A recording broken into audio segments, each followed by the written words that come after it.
témoignage. Du coup, on parle de ce vocabulaire commun, mais pour ça, il faut aussi partager. On parle de données ouvertes et innovation ouverte. Pas toujours facile en fait, parce que dans les entreprises privées, on a des choses qu'on garde secrètes, certaines. On peut parler un petit peu de vos positionnements sur l'innovation ouverte. Où est-ce qu'on met le curseur?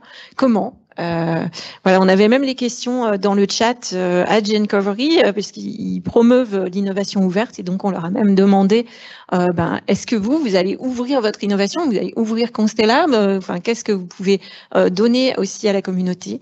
Donc Hugo, peut-être un point. Oui, donc un point du coup sur comment j'ai vécu ces sujets-là en entreprise. Oui, clairement, on génère de la donnée et puis on se dit il y a un prix associé à la génération de cette donnée, il y a un prix à la valorisation de cette donnée et à réaliser des connaissances en fait sur l'analyse de ces données. Et donc du coup, c'est vrai que les entreprises sont assez peu emprunt à justement mettre dans le domaine public cette donnée, puisque ils se disent qu'ils n'ont pas tous les expertises encore pour pouvoir en substanter un maximum de connaissances de ces données-là, et que alors le choix est où ils développent en interne des compétences, où ils vont voir des partenaires externes comme Constellab et Gencovery pour pouvoir substanter un maximum d'informations de ces données-là. Et il est vrai que dans l'open innovation, dans l'open data, dans le monde idéal, on pourrait penser que le mieux, c'est que les entreprises qui se mettent d'accord sur un jeu de données à pouvoir créer ensemble, sur de l'analyse réalisée ensemble, et sur la division de cet effort-là, pour pouvoir en fait avoir un impact plus important sur la connaissance et du co-développement et de l'open innovation, etc. Donc c'est des choses qui se mettent un peu en place. Aujourd'hui, il y a la restriction sur ces données-là. On préfère garder pour nous en attendant de développer les méthodes, ou attendre que les méthodes se développent d'elles-mêmes et pouvoir les utiliser au moment le plus, et donc du coup de mettre au frigo, si j'ai envie de dire, ces données-là pour les ressortir au moment le plus opportun. Je pense que c'est pas forcément la bonne solution, parce que on voit que la vitesse où ça va, où ça évolue, en fait, les données qu'on a réalisées il y a 5-10 ans n'ont plus autant de valeur 5 ans à 10 ans après. Donc mieux vaut faire un maximum pour faire du co-développement inter-entreprise sur des sujets communs, et c'est pas toujours évident à construire aujourd'hui. Oui, j'aurais peut-être je rebondis parce que on a discuté pas mal de ça aussi chez Bayer. On s'est dit comment est-ce que nous aussi on a des choses qu'on veut faire en pré-compétitif, et vraiment on s'y attelle. Mais si on compare des grosses entreprises en santé ou en pharma, en agro, avec cette frilosité à partager les données, et puis des entreprises comme Google qui mettent à disposition en fait, ou d'autres qui mettent vraiment à disposition aussi des outils qui vont utiliser les données dans le but finalement de les faire avancer, progresser plus vite, parce qu'elles vont être exposées à des multiples données. On a une philosophie en fait complètement différente du partage. C'est ce mindset aussi de digital qui est complètement différent, et qu'on doit tous s'atteler peut-être à changer, ou alors à faire évoluer, ou en tout cas à se positionner sur ces sujets-là. Du coup, peut-être Cyril, tu as un partage de bonnes pratiques en fait sur ce qui se passe en Europe dans les startups et les ETI, sur le partage, la pluralité. Je ne sais pas si j'aurai une réponse aussi exhaustive en termes de. Alors, juste Buaster, on est presque entre les deux, parce qu'on est une fondation de droit privé, donc on est à la fois sur la défense, une partie de l'IP qui est générée dans le cadre des projets sur les aspects technologiques, et puis aussi sur défendre l'IP de nos partenaires industriels qui appartient à nos partenaires ou qui est en propriété commune avec nos partenaires industriels. Donc ça, c'est des problématiques auxquelles on s'adapte tous les jours, et je dirais qu'il n'y a pas une seule réponse, et qu'on s'adapte vraiment aux besoins du produit, à la qualité des données et au type de données. Il y a des modèles qui existent où finalement on arrive à séparer les données contrôle des données produits, et on diffuse de manière libre les données contrôle qui sont générées dans tous les projets. Et on ségrègue et on garde la partie confidentialité sur les données pures et dures produits. Cette partie-là, pour nous, elle a été intéressante quand on a travaillé sur de la multi-omique intégrée, par exemple, où il y avait très peu de jeux de données qui étaient disponibles, et avoir accès à ce type de données qui ne biaisaient pas et qui n'engendrait pas de départ de l'IP de nos partenaires industriels. Ça nous permettait d'avoir accès à ces données-là et c'était une bonne façon de faire du benchmarking d'outils, d'arriver à développer des outils, notamment de suivi longitudinaux sur de la multi-omique, et ça nous a aidé. Et ça, il faut qu'on ait plus d'opportunités comme celle-ci, je pense, quoi.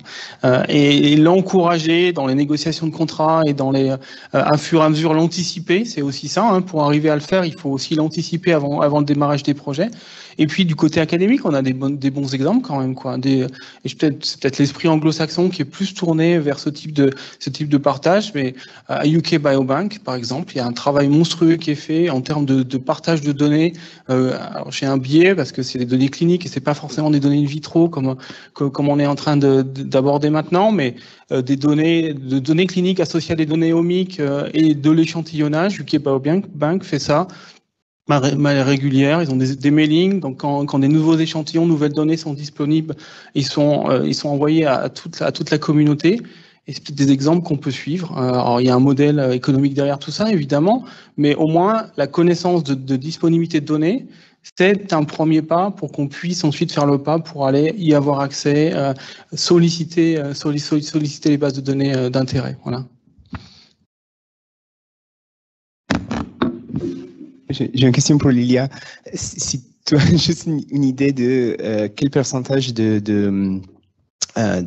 données que vous générez chez Evotech pour des partenaires externes, après sont publiés, vraiment plus ou moins, et quel pourcentage reste C'est une très bonne question. Et la réponse est loin d'être évidente. Je dirais, pour la majorité des données que l'on génère, du moins la partie multi-omique, parce que je suis sur ce créneau-là, évidemment, il faut se mettre d'accord avec les partenaires. Et dans ce cas, à moins qu'il y ait un article, une communication académique publiée, je n'ai pas connaissance d'un jeu de données particulier qui a été publié. Cependant, on s'oriente aussi vers l'open innovation, par exemple le développement de certains outils d'analyse, des packages R, ça a été mentionné, les Bioconda. Ça, on a une volonté de publier, et d'ailleurs, on va publier bientôt certains outils, des packages bioconducteurs, par exemple. Donc, ça peut. On peut peut-être dire, chez Bayer, par exemple, petit à petit, on travaille sur des organismes qui sont un petit peu exotiques, hein, il faut le dire. Voilà, Phacopsara pachyrizi, qui est un pathogène de la rouille, des choses comme ça. Et petit à petit, on s'est orienté de la génération interne de données à vraiment le faire en consortium pour avoir des choses finalement où plus de partenaires collaborent et donc on est sur une meilleure qualité. Parce que s'attaquer à ce génome qui est finalement travaillé par 10 labos dans le monde, voilà, plus on va collaborer, meilleure sera la qualité, ou en tout cas c'est là-dessus qu'on s'est basé. Et après la question, la compétitivité, elle va venir après, plutôt sur l'utilisation des cibles. Voilà, je t'ai coupé l'herbe sous le pied, je pense. Voilà. Oui, on a parlé beaucoup de données, mais justement, les méthodes sont super importantes et ça donne pas beaucoup de sens de les protéger dans certains cas. Similairement, nous, on fait quelque chose de très similaire au niveau de target.